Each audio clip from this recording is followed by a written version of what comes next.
Assalamualaikum warahmatullahi wabarakatuh. Baik, terima kasih semuanya sudah menyaksikan kembali di video kali ini penjelasan tentang Admincon. Jangan lupa untuk mensupport terus pembelajaran kali ini dengan menekan tombol subscribe, bisa like, komen, dan share sebanyak-banyaknya itu ya.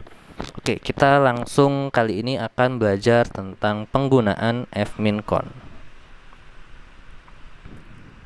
Nah, Admincon ini merupakan toolbox MATLAB gitu ya. Toolbox MATLAB yang digunakan untuk penyelesaian optimasi. Ya, optimasi.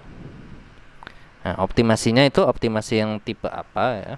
Optimasinya itu adalah optimasi yang berbasis constraint, yaitu dengan syarat-syarat ya, constraint. Oke, constraint itu seperti apa itu sudah kita bahas dalam video sebelumnya.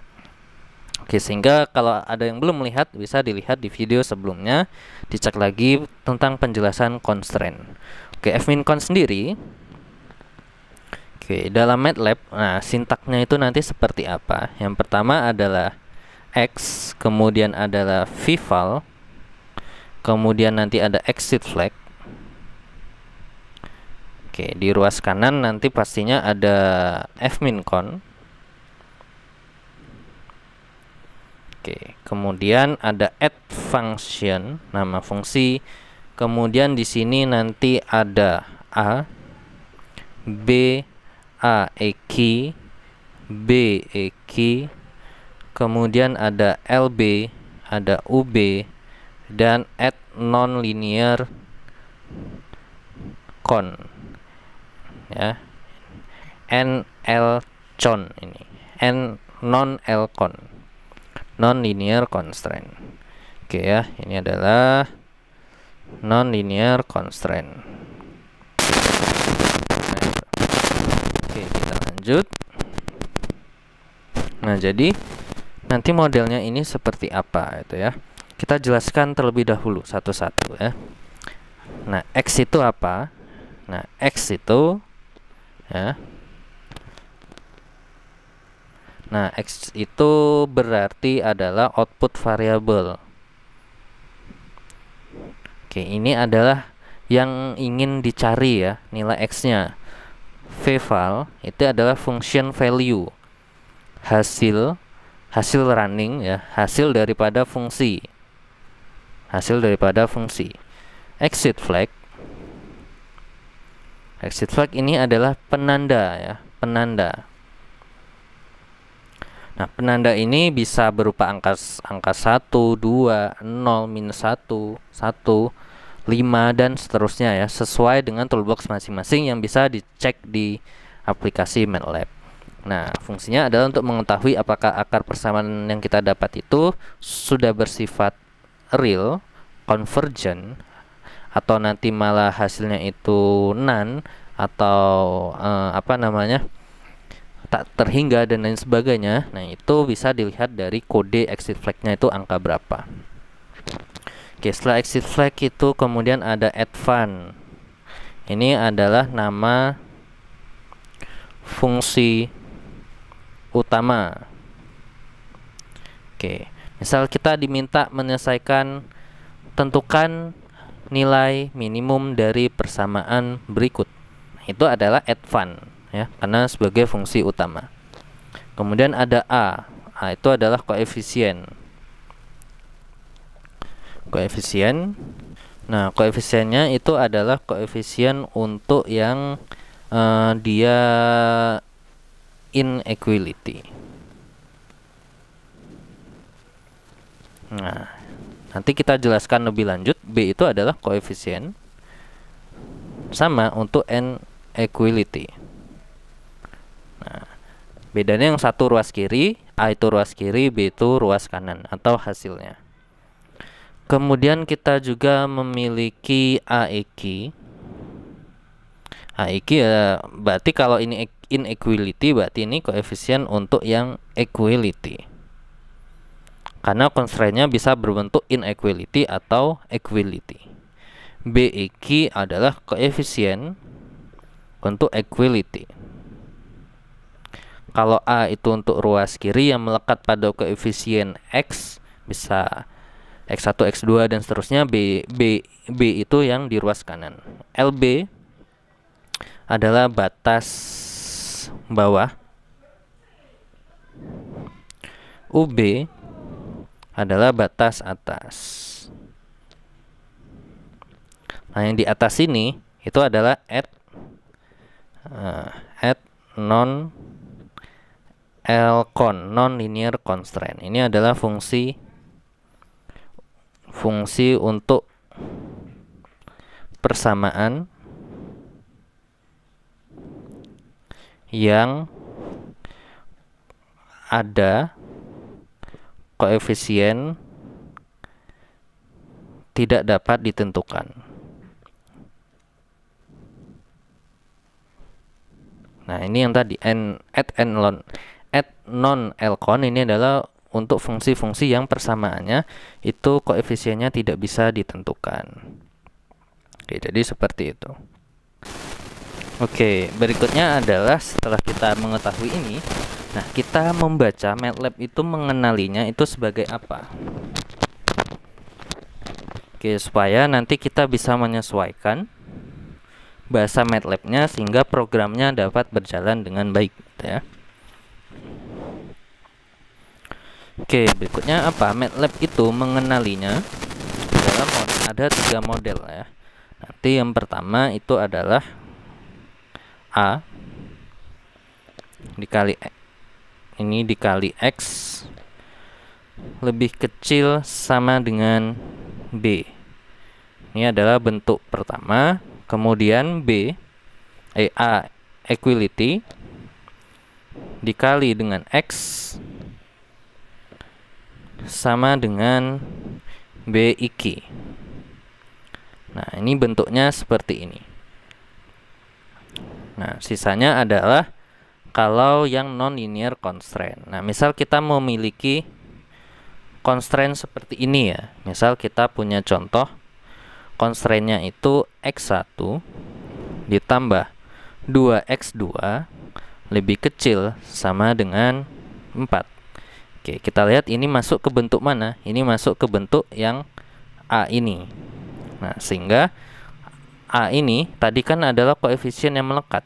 Nah, kita lihat koefisien yang ada di persamaan atas itu yang melekat di X1 itu adalah angka 1. 1 itu untuk X1. Kemudian ada 2 untuk X2. Berarti koefisiennya ada angka 1 dan angka 2. Sehingga A itu dituliskan untuk berarti 1 spasi 2. Oke, seperti ini. Ini adalah cara penulisannya.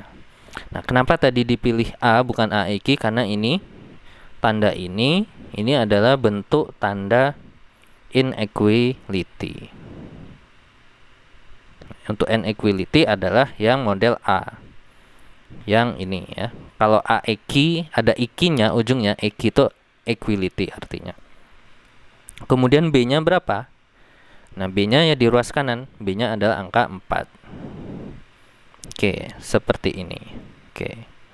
Cukup paham bukan? Oke, udah enak ya ini. Nah, udah mulai paham. Sekarang kita misal punya lagi bentuk seperti ini. Misal X1 dikurang 3X2 lebih besar sama dengan 4. Nah, kalau bentuk seperti ini bentuknya apa? Ini bentuknya inequality. Sehingga harus kita cocokkan dengan apa? Dengan model A yang ada di sini. Ini A-nya harus dalam bentuk lebih kecil sama dengan. Sehingga persamaan ini harus diubah. Diubah jadi apa? Supaya tandanya jadi lebih kecil sama dengan. Sehingga nanti ketika diubah, ini dipindah ruas semuanya menjadi negatif X1 ditambah 3X2 baru lebih kecil sama dengan negatif 4. Oke, barulah kita dapat koefisien A. Di sini ada min 1, di X2 ada angka 3. Oke, ini adalah koefisien A-nya. Koefisien B-nya berapa? Ini ada minus 4 di ruas kanan. Oke, seperti ini. Oke, udah enak ya. Nah, begitu juga caranya untuk yang modelnya equality. Misal kita punya contoh itu X2 dikurang X1 sama dengan 3. Nah, ini kan equality. Ingat, equality simbolnya harus ada EQ-nya ujungnya. Berarti kita nanti mencari A EQ sama B EQ. Oke, seperti ini. A EQ-nya berapa? Ingat, urutan, dia harus urutan ya. Walaupun di sini nulisnya X2 dulu, dia diurutkan dari X1 dulu. Ingat, harus diurutkan dulu ya. Supaya kalau nanti misal constraint pertama X1 dulu, baru X2. Sedangkan yang ini X2 baru X1. Nanti bisa kebalik-balik. Jadi, dituliskan X1 dulu, berarti min 1 baru 1. Terus B-nya berapa? Di sini angka 3. Oke, udah pada paham gitu ya. Nah, constraint itu bisa dalam satu soal terdiri dari satu constraint aja yang bentuknya inequality, atau equality, bisa dua-duanya muncul. Oke, yang penting kita sudah paham. Nah, misal dua-duanya muncul. Nah, di sini kan kita tadi sudah dapat nilai A, sudah dapat nilai B, A EQ, B EQ. Nah, kalau hanya ada dua constraint aja, ya kita masukin ini A-nya ini, B-nya ini, A EQ-nya ini, B EQ-nya ini. Tadi kan kita membutuhkan yang namanya LB dan juga UB. Oke, yang ada di sini. Nah, kita membutuhkan LB dan juga UB, batas atas dan batas bawah. Kalau nggak ada di soal diketahui batas atas dan batas bawahnya, ya dikosongkan saja, gitu ya. Berarti nanti batas atas, batas bawahnya kosong. Oke, contohnya nanti kita buat contoh soal yang nanti penerapannya langsung menggunakan MATLAB, gitu ya. Oke, kita memiliki beberapa contoh soal gitu ya. Yang mana nanti penyelesaiannya dengan MATLAB. Nah, kali ini kita akan membedah dulu ya. Oke, misalkan kita memiliki suatu soal gitu ya. Oke, misal kita punya persamaan seperti ini. Persamaan ini kasus 1 ya. Kita diminta menghitung berapa nilai terkecil dari persamaan ini. Y sama dengan fx sama dengan minus x1, x2, x3. Y minimumnya berapa? Nah, ini yang mau dicari. Nah, terus apakah ada constraint-nya? Oh, ada. Ada constraint-nya. Nah, constraint-nya apa? Ya, dengan constraint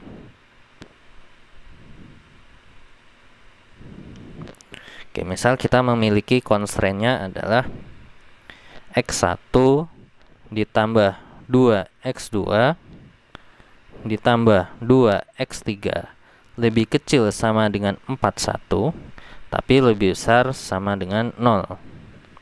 Oke, ini bentuk kasus soal pertama. Nah, soal kedua ini sama, tapi constraint-nya ditambah constraint. Ini sama kayak soal 1, tapi constraint-nya ditambahin lagi gitu ya. Constraint-nya ditambahin lagi. Oke, misal berikutnya ditambahin constraint-nya itu adalah X1 ditambah X2 ditambah 2X3 sama dengan 33. Oke, kita ke kasus model pertama dulu. Kalau kita lihat model pertama ini terlihat constraint-nya cuma ada satu persamaan. Padahal ini kalau dilihat ya ada dua persamaan ya. Ini kita jabarkan, kita mendapatkan dua constraint. Ya, ada dua constraint. Nah, constraint-nya apa? Constraint yang pertama itu adalah X1 tambah 2x2 tambah 2x3 lebih kecil sama dengan 41. Yang nomor 2 adalah ini lebih besar sama dengan 0, ini lebih besar sama dengan 0. Dipindah ruas supaya bentuknya lebih kecil, jadi lebih kecil sama dengan, berarti nanti minus x1 minus 2x2 minus 2x3 lebih kecil sama dengan 0. Oke, lebih kecil sama dengan 0. Kita sudah punya dua persamaan constraint ini. Ini bentuknya adalah bentuk inequality. Sehingga kalau bentuk kita menyelesaikan soal nomor 1, yang bisa diketahui apa? Yang bisa diketahui adalah A-nya, ya. A sama B-nya. Nah, AEQ ini kan untuk equality. Equality nanti kita temukan untuk kasus yang ini nomor 2. Ini kan ada equality-nya. Tapi kasus pertama nggak ada, sehingga AEQ-nya ini kita kosongkan. Himpunan kosong. BIQ juga kita kosongkan. Begitu juga yang lain nanti kita kosongkan. Kita tentukan A-nya dulu berapa. Di persamaan pertama, ini koefisiennya ada 1, ada 2, ada 2. Berarti 1, 2, 2. Di persamaan nomor 2, min 1, min 2, min 2. Kasih titik koma. Ingat, dalam model matriks, titik koma artinya baris baru. Berarti min 1, minus 2, minus 2, tutup kurung. Sedangkan B-nya berapa? B baris pertama 41. B baris kedua adalah 0, 0. Oke, berarti selesai. Nah, kalau nanti kita pakai kasus yang ini, tinggal ditambahin. Ya, bawah AEQ sama BIQ-nya itu bukan himpunan kosong. Ya.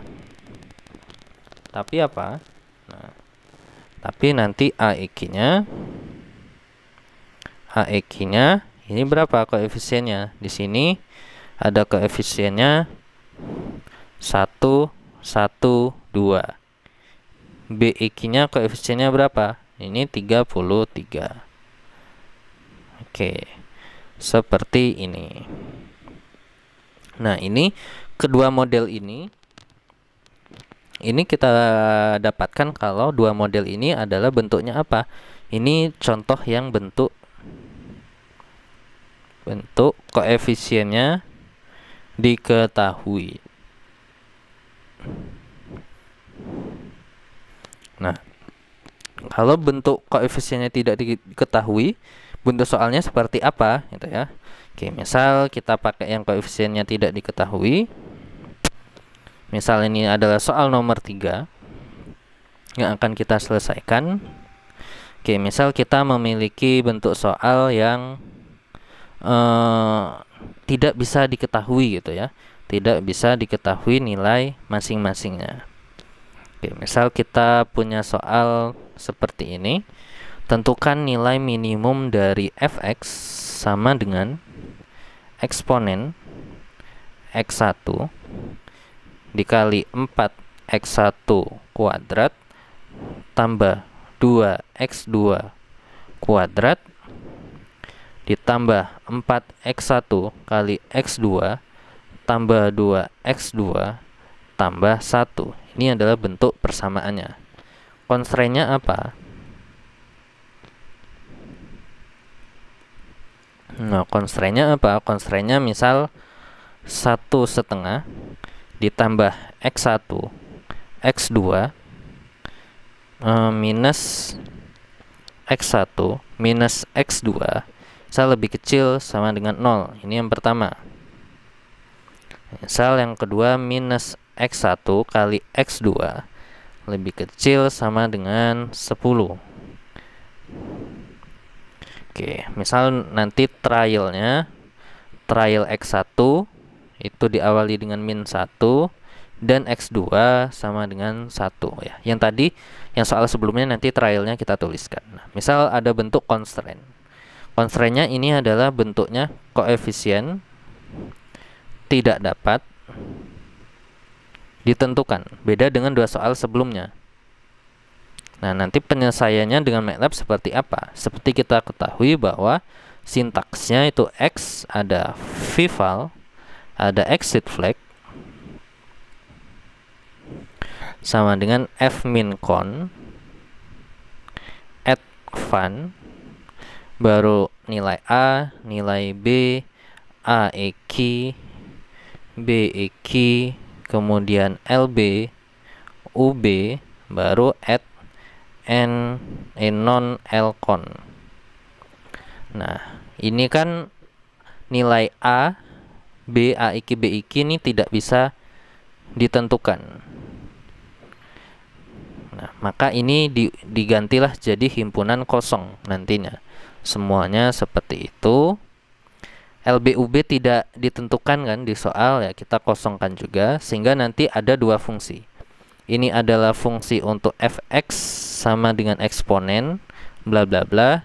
Ini adalah fungsi untuk constraint-nya. Oke. Constraint-nya ini dibuat dalam bentuk fungsi. Oke, berarti kita memiliki dua kasus soal seperti ini. Soal pertama dengan ini bentuk inequality aja. Soal kedua, soal pertama ditambah constraint-nya lagi, ada equality-nya. Berarti ini ada inequality dan equality dengan bentuk koefisien yang dapat diketahui gitu ya, dapat diketahui. Oke, misalnya untuk trialnya ini kita masukin aja gitu ya. Oke, misalnya ini untuk trialnya berapa ya? Misal kita buat trialnya untuk X1, X2, dan X3 6 gitu ya. Misal trial X1 sama dengan X2 sama dengan X3 sama dengan 6. Oke, sedangkan untuk tadi yang bentuk soal ini -1 dan 1. Oke, berarti kita punya 3 soal. Soal 1, kasus soal 2, kasus soal 3. Nanti di video berikutnya kita akan menjelaskan metode menggunakan MATLAB untuk menyelesaikan kasus soal nomor 1, nomor 2, dan nomor 3 ini. Oke, demikian saja untuk video part 2 kali ini.